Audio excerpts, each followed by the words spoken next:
இனிய காலை வணக்கம். நான் உளவுதி தில்லைத்தேவன் லண்டனில் இருந்து. பொறிச்சொல் முறை முறை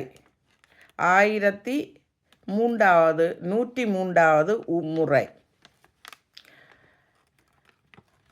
ஒவ்வொரு வீட்டின் முறைகளும் ஒவ்வொருத்தருக்கும் ஒரு சமையல் பாகத்திலேயோ அல்லது வேலைகள் செய்வதில் ஒவ்வொரு முறை வைத்திருப்பார்கள்.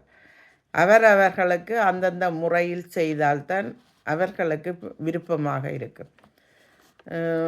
வலிக்கிடுவதிலேயோ அல்ல சமைப்பதிலேயோ எது செய்தாலும் அப்படித்தான் இருக்கும் முறை. அம்மம்மா சொல்லுவா, இப்படித்தான் சமைக்க வேணும், இதுதான் என்ற முறை என்று.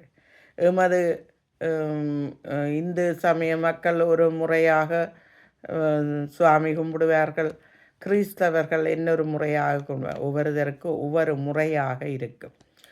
முறை முறை முறை என்றால் இதில் அகராதி சொல்லாக பழமை, புத்தகம், தரம், குணம், அதேபோல் நூல், கூட்டு, தடவை, கற்பு, பழமை, வரிசை, ஒழுக்கம், இப்படி பல வகையான முறைகள் இருக்கின்றன. இதில் நாம் சில முறைகளை ஒழுங்காக கடைப்பிடித்து வருவோம். கோயிலுக்கு செல்லும் போது எப்படி ஆடைகள் அணிந்து செல்ல வேண்டும் என்ற ஒரு முறை இருக்கும். அதே போல் புத்தகங்கள், படிப்புகள் இவற்றை எப்படி அடுக்கி வைப்பது என்று இருக்கும். அடைவு, எமது சொத்துக்கள் அதாவது நகைகளை நாங்கள் எமது காசு தேவை என்று சொன்னால் உடனடியாக அடைவு வைத்துவிட்டு அதனை காசை பெற்றுக்கொள்ளுவோம். பின்னர் காசு வரும்பொழுது வட்டியையும் கொடுத்து விட்டு அதை எடுப்போம்.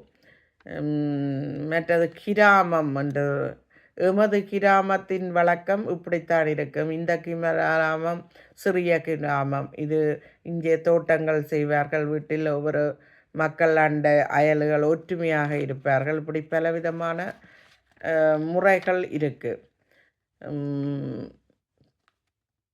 தரம் பிரிப்பது எமது இலங்கையில் பாடசாலைகளில் கூடுதலாக தரம் பிரிப்பார்கள். அதாவது படிப்பை கொண்டு தரம் பிடிப்பார்கள்.